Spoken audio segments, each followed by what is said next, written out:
उत्तर प्रदेश के मुख्यमंत्री योगी आदित्यनाथ ने सूबे के लिए नई जनसंख्या नीति का मसौदा पेश कर दिया है। उत्तर प्रदेश में जो लोग रहते हैं उनके लिए बड़ी खबर है। उत्तर प्रदेश के राज्य विधि आयोग ने सीएम योगी के आदेश पर इस मसौदे को तैयार किया है, जिसके तहत जिन लोगों को 2 से ज्यादा बच्चे होंगे उनको कई तरह की सरकारी सुविधाएं नहीं मिल पाएंगी। बड़ी खबर यह है। साथ ही किसी तरह की सब्सिडी भी नहीं मिलेगी अगर 2 से ज्यादा बच्चे होंगे, और ऐसे लोग स्थानीय चुनाव भी नहीं लड़ पाएंगे।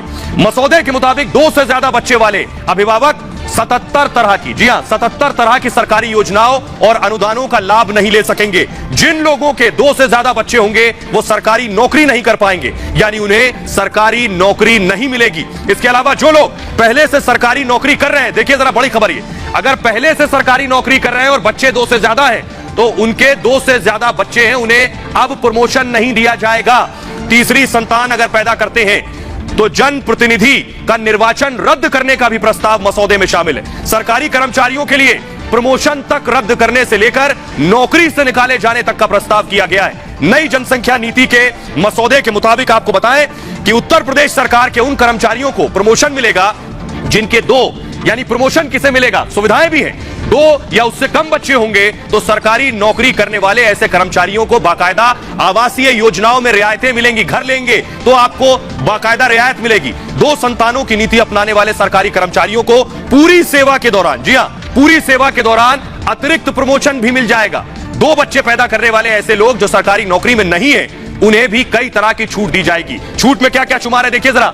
अगर आपके 2 से ज्यादा बच्चे नहीं है तो आपको हाउस टैक्स में छूट मिलेगी, आपको होम लोन में छूट मिलेगी। योगी आदित्यनाथ सरकार ने ये बड़ा एक्शन है योगी का जनसंख्या नीति के जरिए, क्या क्या फायदे मिलने वाले हैं। तो सवाल ये है, आपको बताने जा रहे हैं कि आखिर इसकी जरूरत क्यों पड़ी। जल्दी से आपको दिखाते हैं आखिर उत्तर प्रदेश में जनसंख्या नीति की जरूरत क्यों आन पड़ी है। देखिए जरा जल्दी से ग्राफिक दिखाएंगे। नई नीति की वजह है उत्तर प्रदेश में जनसंख्या दरअसल लगातार बहुत तेजी से बढ़ रही थी। इसको काबू पाने के लिए यह कोशिश की गई। 2011 में 20 करोड़ आबादी थी, 2011 में, 2021 में 24 करोड़ हो गई, यानी 4 करोड़ बढ़ गई है। जरूरी सुविधाओं पर दबाव बढ़ गया था लगातार उत्तर प्रदेश में। कई तरह के संकट खड़े हो गए थे यूपी के सामने।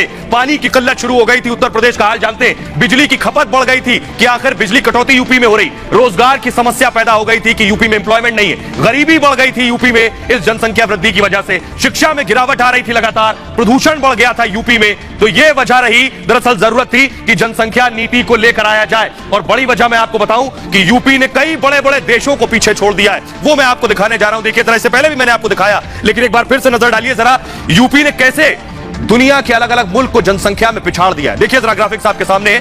उत्तर प्रदेश की आबादी कई देशों की आबादी के बराबर है। बेशक बराबर नहीं, मैं कहूंगा ज्यादा है। आप हैरान हो सकते हैं लेकिन ये एक सच्चाई है। देखिए जरा, उत्तर प्रदेश में 24 करोड़, उत्तर प्रदेश की आबादी आपके सामने देखिए जरा, 24 करोड़ यूपी में है। एक मुल्क पाकिस्तान, पड़ोसी मुल्क है, दूर जाने की जरूरत नहीं है, पाकिस्तान की आबादी भी यूपी से कम है। अगला देश लेकर आइए, 23 करोड़ पाकिस्तान की आबादी है। बांग्लादेश 16 करोड़, यानी उत्तर प्रदेश से कम आबादी बांग्लादेश की है, पड़ोसी मुल्क है। बांग्लादेश में 16 करोड़ आबादी है। तीसरा देश देखिए, ब्राजील की आबादी 22 करोड़ है, 22 करोड़, 24 करोड़ यूपी में, यानी ब्राजील से भी आगे है उत्तर प्रदेश। आपको सीधी और सरल भाषा में समझाते हैं, इससे फायदा क्या होगा। आपकी कितनी तनख्वाह, 30,000, 40,000। देखिए क्या होता है दरअसल, आपको बताने जा रहे हैं। ये जान लीजिए कि यूपी में आबादी विस्फोट को रोकने के लिए नई नीति लाई जा रही है। उसमें क्या क्या है ये भी हम आपको बता दिया है, लेकिन अगर ये नई नीति आती है तो इससे फायदा क्या होगा, यह समझना जरूरी है। इसे समझाने के लिए आपको एक उदाहरण हम दे रहे हैं, जरा इसे समझिए। मान लीजिए कि 2 लोगों का महीने का वेतन है 40,000 रुपए। 2 परिवार आपको नजर आ रहे हैं, एक मेरे दाईं तरफ और एक बाईं तरफ। अगर दोनों की तनख्वाह है महीने की 40,000 रुपए तनख्वाह है, एक परिवार में सिर्फ 1 बच्चा है, दूसरे परिवार में है 3 बच्चे। अब जरा सोचिए दोनों परिवारों में कितना फर्क आ जाता है केवल बच्चों के आधार पर। जिस परिवार में 1 बच्चा है वो उस बच्चे को अच्छा खाना दे पाएंगे अगर 40,000 तनख्वाह है, बनिस्बत मुकाबले जिस परिवार में 3 बच्चे, उनको 40,000 में 3 बच्चों का पेट भरना होगा। लाजमी है कहीं ना कहीं खाने में कुछ ना कुछ कमी रह जाएगी। ऐसे ही बात एजुकेशन की कर लीजिए। बच्चे की पढ़ाई, दोनों की तनख्वाह, दोनों परिवार की तनख्वाह 40 हजार रुपए है, एक के 1 बच्चा है, एक के 3 बच्चे। ऐसे ही शिक्षा, जिसके 1 बच्चा है उसे 1 ही बच्चे की फीस देनी है, वो अच्छे स्कूल में दाखिला कराएगा, लेकिन जिसके 3 बच्चे वो उसी 40,000 में 3 बच्चों को पढ़ाएगा। दाखिला कराने से पहले स्कूल की फीस और अपनी जेब दोनों देखेगा। नतीजा क्या होगा, औसत स्कूल में दाखिला कराना मजबूरी हो जाएगा। यानी आप बच्चे की सेहत से भी खिलवाड़ करेंगे और बच्चे की शिक्षा से भी खिलवाड़ करेंगे। अगली वजह देखिए, बच्चों का स्वास्थ्य बेहद अहम है। अब जिस परिवार के एक बच्चा है वो अपने उस एक बच्चे के स्वास्थ्य का ध्यान बेहतर तरीके से रख पाएगा जिसकी 40,000 तनख्वाह होगी और एक बच्चे की परवरिश करनी है। जिसके 2 से ज्यादा बच्चे होंगे वो उस तरह से ध्यान नहीं रख पाएगा, क्योंकि डॉक्टरों की फीस से लेकर बच्चों के टीकाकरण और अस्पताल की फीस की बात मैंने की, इसके अलावा मेडिकल स्टोर का खर्चा, मान लीजिए दवाइयों का, ये सारे इंतजाम करने होंगे जो सीधे सीधे आपकी तनख्वाह पर असर डालेंगे। आधुनिक शिक्षा की बात करिए, पेशेवर शिक्षा की बात करिए, 40,000 जो कमा रहा है तो वो जब शिक्षा देगा, पेशेवर शिक्षा, तो शिक्षा आज के दौर में काफी महंगी है लेकिन जरूरी भी है। ऐसे में जिस परिवार में एक बच्चा है वो उसे अच्छी पेशेवर शिक्षा दे सकता है। थोड़ी प्लानिंग करनी होगी बस। जिस परिवार में 2 से ज्यादा बच्चे हैं वहां उन 3 बच्चों को एक जैसी उच्च शिक्षा देना मुश्किल हो जाएगा। नतीजा ये होगा कि यहां भी औसत कॉलेज ही देखना पड़ेगा। तो यानी सीधे सीधे इसका नुकसान क्या है ये मैंने आपको बताया। अब आपको बताते हैं, जल्दी से सुनिए यूपी के लोग क्या कह रहे हैं। आबादी के लिए हंटर तो योगी ने चला दिया है, क्या यूपी के लोग इसे स्वीकार रहे हैं? क्या यूपी के लोग गुस्से में हैं या उत्तर प्रदेश के लोग खुश हैं? कह रहे हैं ये और पहले होना चाहिए था। सुनिए जरा। जनसंख्या कम होना चाहिए जी, बेहतर फैसला है। सरकार को हम लोग कोटि कोटि धन्यवाद देते हैं। हम और हमारा सिर्फ एक बच्चा है और हम लोग इसी पॉलिसी के तहत अपनी लाइफ जी रहे हैं और हम चाहेंगे कि देश में और सख्ती से ये कानून लागू हो। मेरे हिसाब से इसको बहुत पहले ही आ जाना चाहिए था और ये आ रहा है तो बहुत सही कानून है। बहुत अच्छी बात है ये जो गवर्नमेंट ने अब निकाला है, जो कानून लाने जा रही है जनसंख्या नियंत्रण के ऊपर, ये बहुत ही अच्छा है। 2 बच्चे होंगे, हर आदमी को एम्प्लॉयमेंट मिलेगा, हर आदमी अच्छे से रहेगा और इससे अच्छी कोई बात नहीं हो सकती। फैमिली को अच्छे से पालने पोसने में आसानी रहेगी, बच्चों की पढ़ाई लिखाई हर चीज़ अच्छे से हो जाएगा। तो बच्चे सही रहते हैं और क्या, इसमें लाइन नहीं लगना पड़ती है। जैसे कंट्रोल में लाइन लगी है, अस्पतालों में लाइन लगी है, इससे सीमित रहेगा, हिसाब किताब उसका बना रहेगा। कि आज की डेट में जो भी दिक्कत आ रही है वो सारी पॉपुलेशन की वजह से आ रही है। अगर करप्शन भी है कहीं तो वो पॉपुलेशन की वजह से है। तो पॉपुलेशन कंट्रोल हो जाएगी तो काफ़ी चीज़ें कंट्रोल हो जाएंगी। जो फैसिलिटीज, मिनिमम फैसिलिटी है वो लोगों को नहीं मिल पाती, गवर्नमेंट भी चाहे तो भी नहीं कर सकती क्योंकि इतना ज़्यादा पॉपुलेशन है। तो अगर हम इसको मिनिमाइज करेंगे तो अभी तो नहीं, उसका हमको जो रिजल्ट है वो आगे 10 साल 15 साल में दिखेगा। हमारा कॉन्स्टिट्यूशन प्रोवाइड करता है वी आर सेक्युलर कंट्री। यहाँ किसी विशेष जाति धर्म से देख के इसको नहीं देखना चाहिए। ये नेशनल इंटरेस्ट में बहुत जरूरी है कि पॉपुलेशन कंट्रोल, चाहे हिंदू हो चाहे मुस्लिम, कोई कम्युनिटी हो, that should be for all.